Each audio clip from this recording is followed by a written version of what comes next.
This week on the 5-Minute Book Review starring Curtis and Ian, we go analog with Rob Sheffield's Love is a Mixtape. While I was researching this book, you know what I found? The whole thing is online for free at Google Books. Kind of weird. Anyway, I don't want to give too much away before the review, but this book was recommended to us by a lot of people who wouldn't normally read this type of book.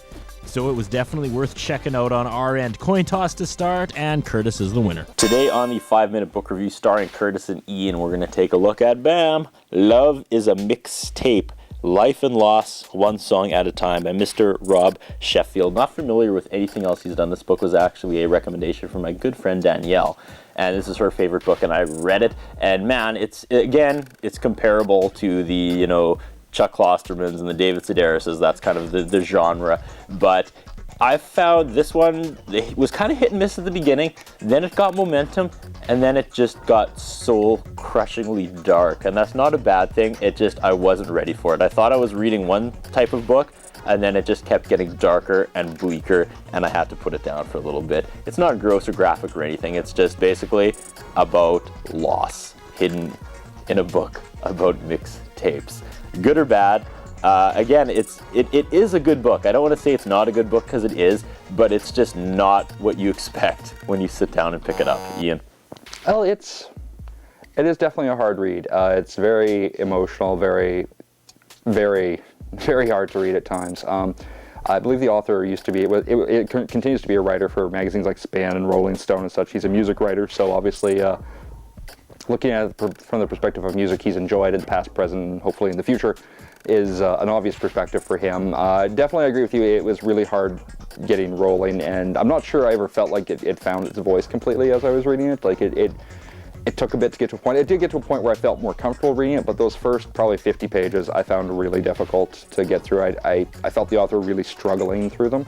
And once you get into the latter portion where it is a bit darker, it does become a bit harder to read.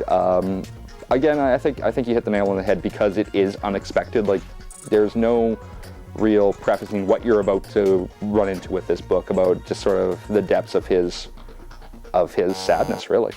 I thought it started really good. The first essay I thought was really well done, and then the second one about camp, I don't know if there was like a certain word requirement or page requirement, but that had no business being in this book. It was terrible, and it had nothing to do with the whole structure of the book. It didn't incorporate anything. As it got darker and sadder, at least it was linear, and the story started to go from one to another, and that was really nice. But yeah, you're right, it had kind of a rough start.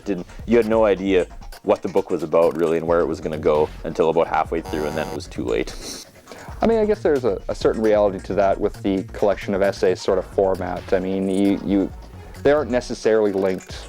They usually are, though, on some level. And I guess that's the problem with this book, is that it does get to a point where the essays do start relating to each other, but the first few don't really feel like that, though. Like you point out, that second essay is just sort of stuck in there, and you don't know why. And there's a couple more that feel like that to me, where all of a sudden there's this essay just there and about this topic that doesn't feel like it relates, and you're kind of sitting there wanting to progress through the overarching sort of story that's behind all these essays, but it's not happening. I guess like the strength of this book is that someone who does enjoy like the Oprah style memoirs could probably pick this up, and it might be like an introductory to the different style of book that they normally wouldn't read. So maybe it succeeds on that level. I mean, it's a really good book. I don't want to say it's not good. It's just, you look at the cover, it's a collection of essays, you think it's going to be entertaining, and it is, but not in a comical way. It's really depressing. It's really sad how this guy's life just kind of comes unraveled, and it keeps unraveling and keeps unraveling, and he's telling you about the music he was listening to as his life unravels. And after a while, you're just like, oh my God, I need a drink. But to his credit, it is well written. I mean, when he finds his little niche, it's good. Yeah, once he gets rolling, then it gets good. Yeah, I gotta agree with that. Overall, it's okay to me. I'd say read it. Just know you're walking into a horribly sad book. If you're down with that, then definitely read it. It's not as crushing as probably an Oprah style book is, but it's definitely sad. Yeah, read it.